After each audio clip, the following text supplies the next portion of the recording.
Welcome back to the Malted Man Cave. I'm Keith. I'm Dave. And tonight we're going to be doing our first whiskey from the distillery, Tobermory. Coming up.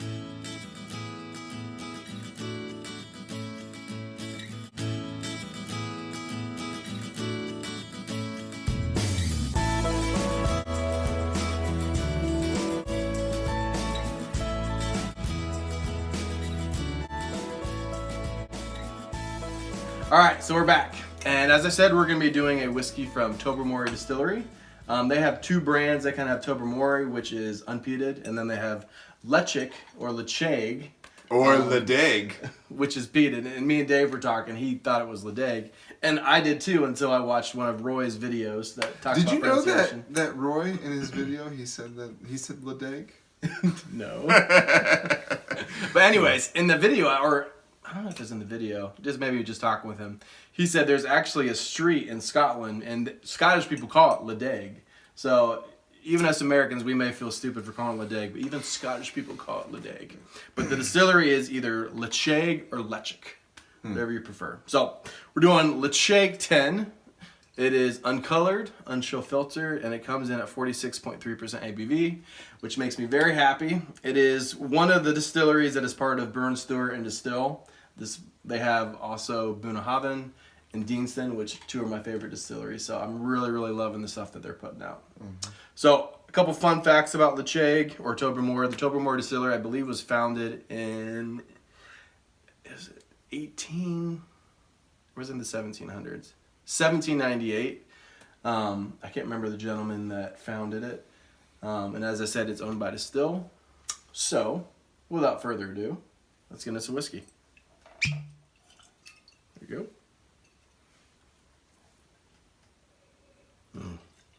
This is kind of known right now for just being a really, really good whiskey for the price. It's one of those, obviously it's not going to get like a 95 out of 100, but it's just really, really good and it's really affordable. We can't really find this in Ohio right now. I think I had to get it from Kentucky. But people that have it in your area, this is really, really good for the money. Chill. Without further ado, what do you got on the nose? Let's get into some whiskey.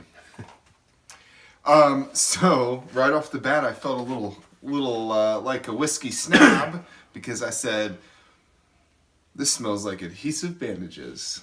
And he did, and I was impressed. Because that is something you get a lot from peated whiskeys. Yeah. You're such a connoisseur now. Adhesive bandages. And I'm not sure what the ppm levels are for this. I should have delved into the research a little bit more. I would imagine. Do you think that's made up? What do you mean? Like, do you think there's a real way to measure? I think that a lot of the ppm levels that they tell us are inaccurate. Okay. So adhesive bandages, and then my next one was a sea voyage. It just smells like maybe we're 180 miles south of Bermuda and we're running out of food, but we have plenty of this. But anyways. Do you like that?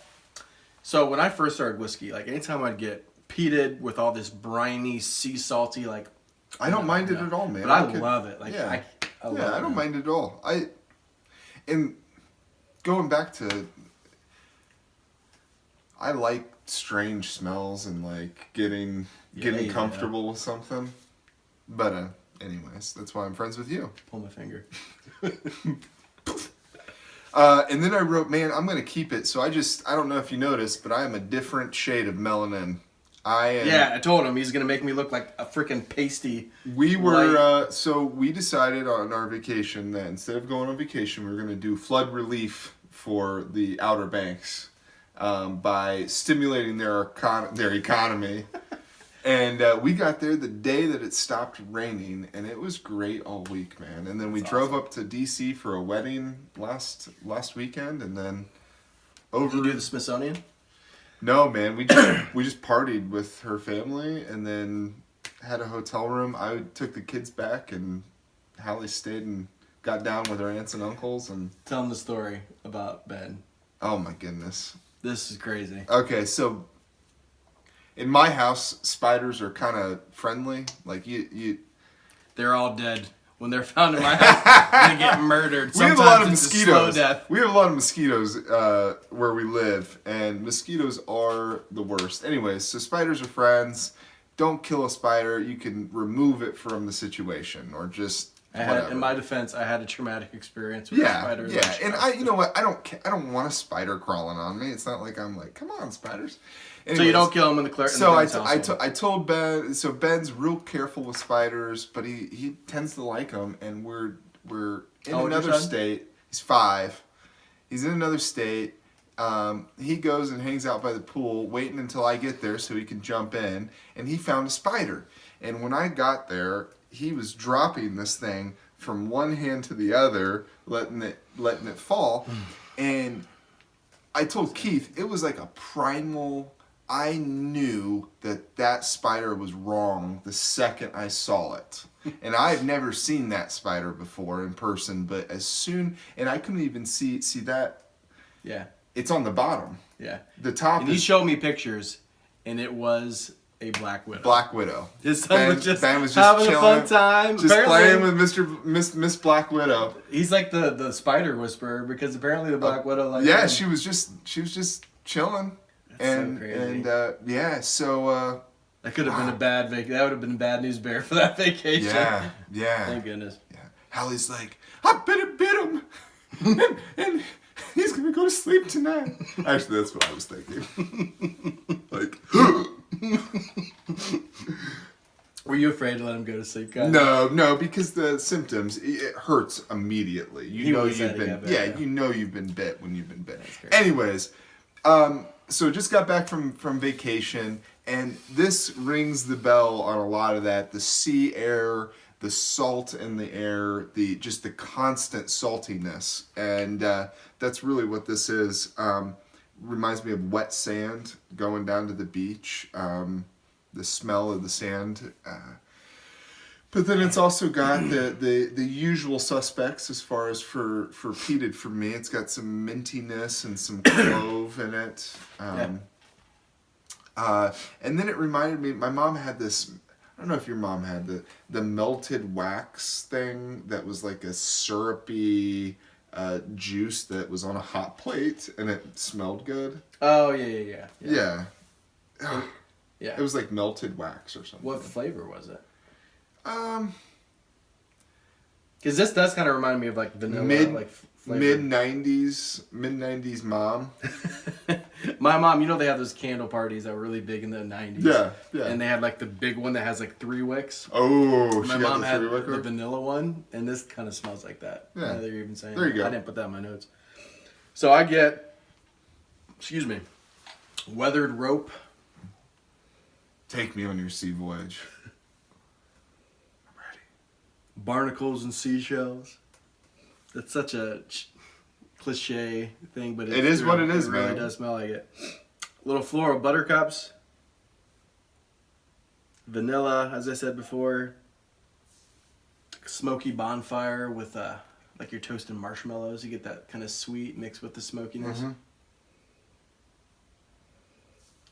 Adhesive bandages as you stole from me. I did. Cinnamon, Potpourri, fennel, and the slightest touch of menthol. It's not real strong. It's just barely there in the background. What do you get on the palate? Let me touch it with my palate. I gotta be honest. When I was doing my notes, we've done a lot of peated whiskeys, like bourbon matured peated whiskeys recently. And, a lot of them are similar. So I was like trying to come up with like more unique tasting notes. I'm like, I think I had one that I'm going to say in a second that was more unique, but I mean, it's kind of the same. Vanilla, weather line, barnacles. For me, the saltiness is prevalent. Just puckers your lips. Salty fish. Once again, it's a sea theme. My father-in-law makes this smoked fish spread that's, you put it on crackers and it's delicious. That's in there. Cinnamon oatmeal for me. Just tastes like... You get a little bit of that like kind of maltiness from oatmeal. Yeah, that's probably where that's coming from. And then my last note is iodine. And talking to Keith, it's not a bad. It's not. Yeah. I mean, that's common with a lot of peated whiskeys that people get that. Yeah, I'm not turned off by it. None of these things I was turned off by. So, just my company.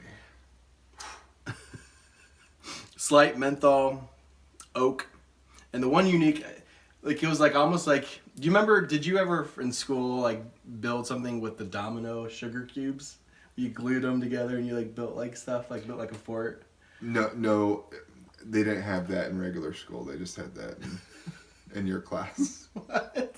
What are you talking about? Oh, you mean like young? Like in an art class. Oh, yeah. I thought it was like or no, building was, DNA. No. Like, it was a history class, I think, and we like had to build like a replica of like the Hanging Gardens of Babylon. Okay, we had to do something similar. Like sugar cubes and glued them together, yeah, whatever. yeah. This reminds me of like the domino sugar cubes if there was like if they were like smoked. Because you get that sweetiness and there's like some kind of like if I'm eating a domino sugar cube with some smokiness. Kind of like to try that. And then Mr. You're the weirdo that went to the Christian school. What are you talking about? Only weird kids go to Christian schools. Evangelical Christian schools. A little bit of, it's got a really good oily burnt biscuit quality. It's like really oily. The oilier the better for me. I love whiskeys that have I like them oily. Oh, that oils and fats from the unchill filtration. I love it, love it, love it, love it.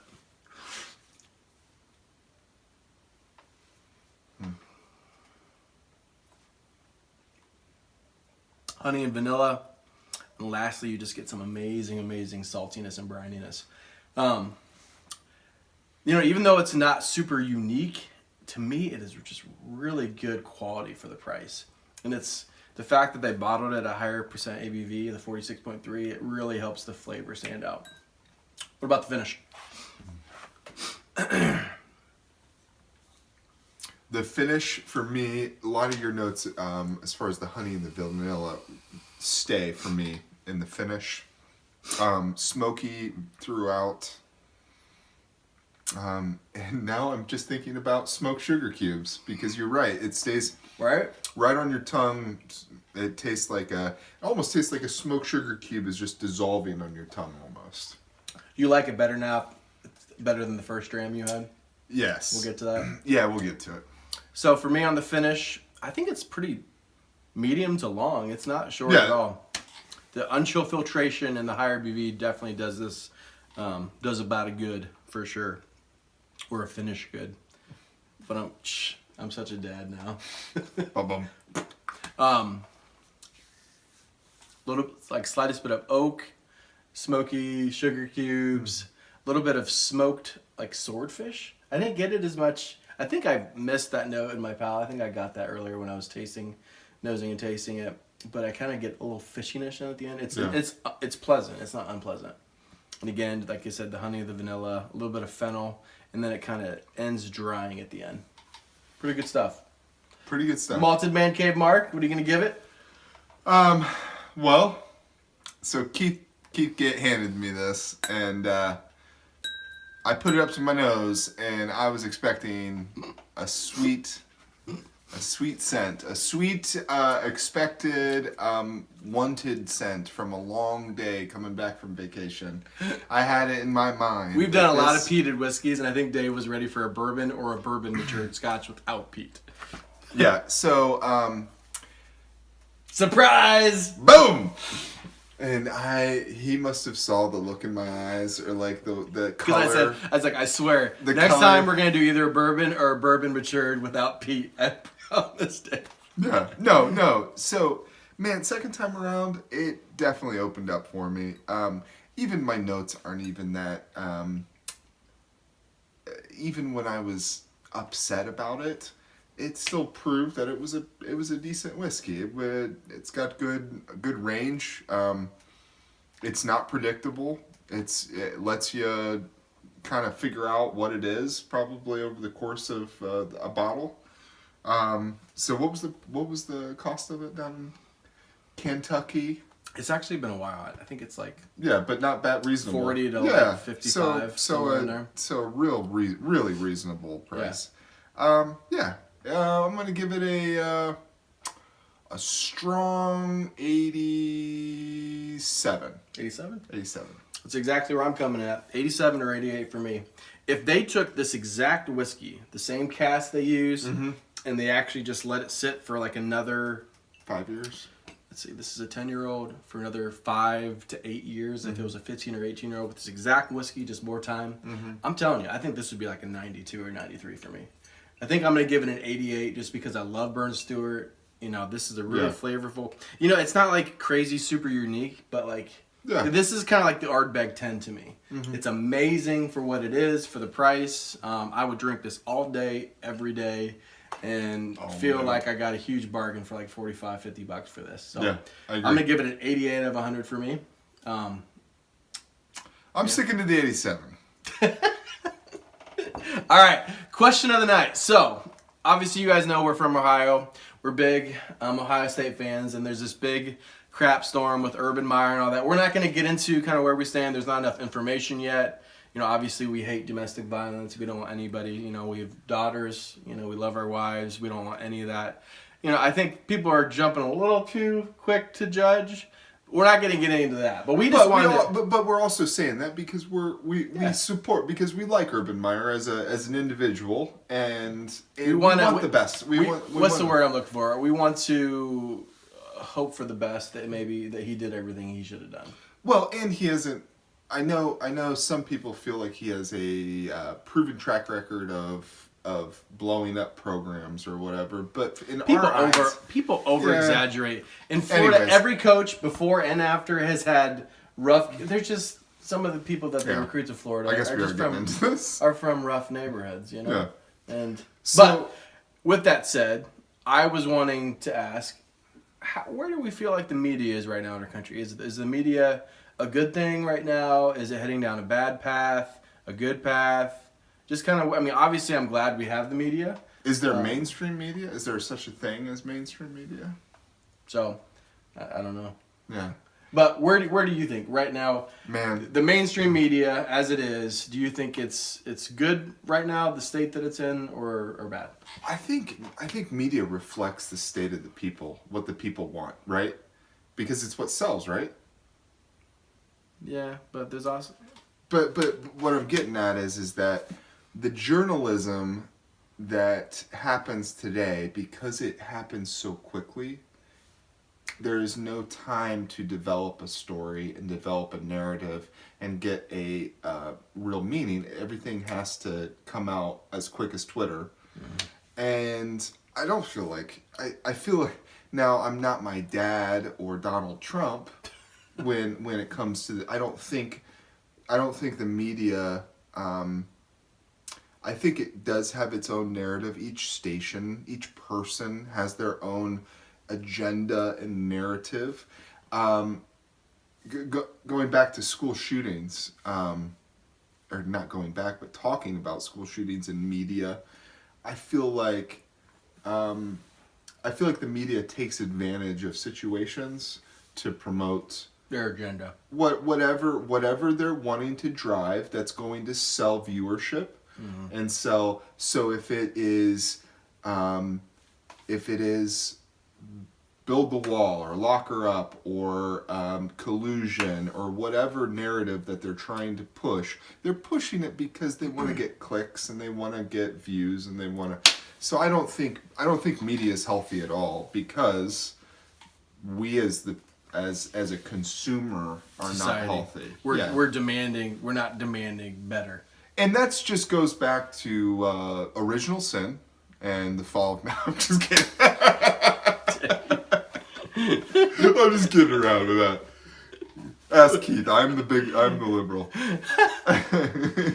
No, but it does go back to the selfishness that is innate in all of us. To be selfish, to want to consume our own narrative that makes us that makes our opinion valid and our emotions valid. And a lot of times when you're not happy, you want to put that onto another situation, or you want to push that emotion towards something else. And it's easy when you see injustice every day and these things that 100 years ago you never saw, or 50 years ago you never saw. You never knew when some kid took his daddy's rifle to the school or whatever.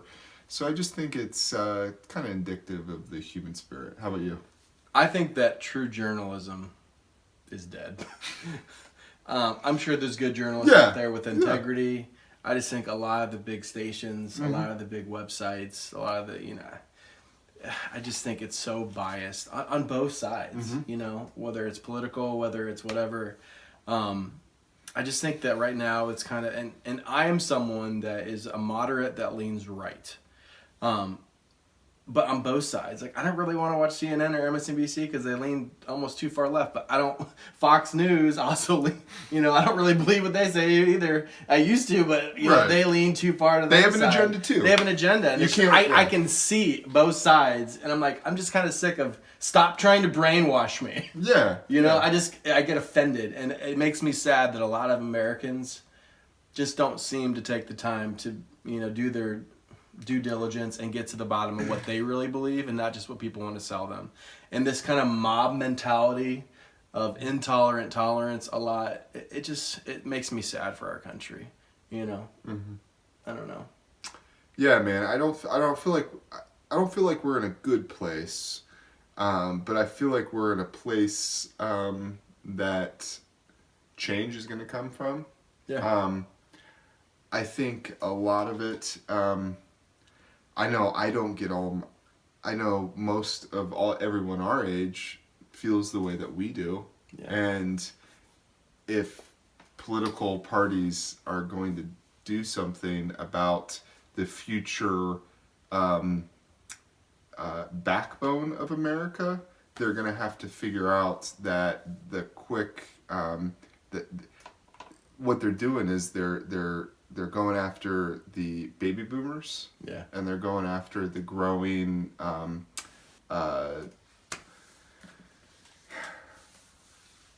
aimless left. No, but people that just maybe have a little bit too much time on their hands and probably should work. Yeah. For sure.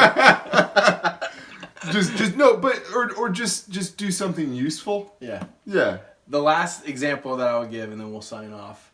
And I want to make it very clear that racism makes me sad. Yeah. There's no part of me that likes racism. It's evil. It's wrong. But one example of kind of the mob mentality and just taking over. All right, so Donald Sterling, the owner of ex-owner of the Clippers. Yeah. Not a good dude, from all accounts, from the little that I know about him. Yeah. It makes me sad that he said those racist things. There's a little part of me that's kind of like, well, you kind of get what you deserve, Yeah. But it also is kind of scary. That you can get your company taken away? That an American can say something in his own household and get his own private property taken away from him. And that is scary to me. Even if I'm kind of like, I'm kind of glad you lost it because you're not really that good of a dude. That's scary. I'm worried about that. Yeah. The thing about that is that Donald Sterling agreed to the terms that... Did he really? No. With the mob mentality. He agreed to the ownership agreement regarding if they had enough votes that he would lose ownership. He would be forced to sell. You mean the owner's agreement? The owner's it sounds like... or whatever? I was just talking to somebody about a contract today. They were telling me about their contract, and I was like, that sounds like a bad contract. And it sounds like if you're signing anything where somebody can vote you... If all the owners just don't like you... Just sounds like he put himself I'm really not that sad for him. Yeah. It's just, isn't that scary though? Oh yeah, I would we could say something right here just between me and you, and if someone got it and just get God forbid they record our. I'm probably gonna get fired for what I'm saying tonight. All right, guys. Thank you guys so much for watching us. Sometimes we like to talk about more serious stuff too. It's just kind of fun. And if you want to weigh in, do that. Tell us your thoughts. I'll anonymously troll you in the comment section. Thank you guys as always for watching. Like, subscribe, and as always, sláinte. Funeral pyre. I want to be put on a funeral pyre. Cheers.